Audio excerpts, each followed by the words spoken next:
Hello guys, welcome back to my YouTube channel. In this video, I am going to show you how to fix TikTok direct message not sending problem. So guys, you can easily fix this problem.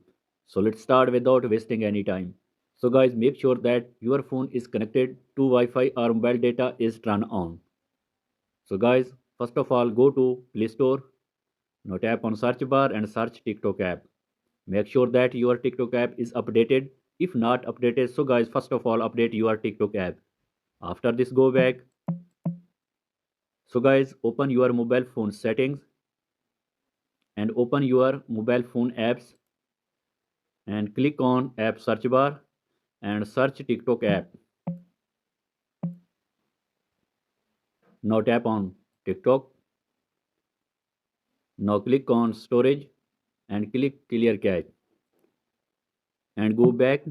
Now tap on permission and turn on all permission and go back.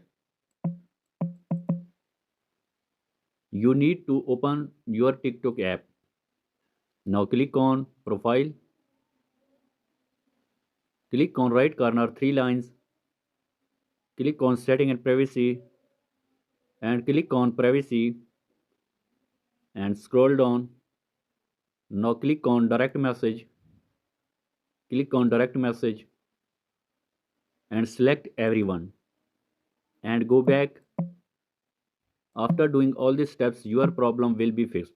Hope you like this video. If you like this video, please do subscribe, comments and share. Thank you.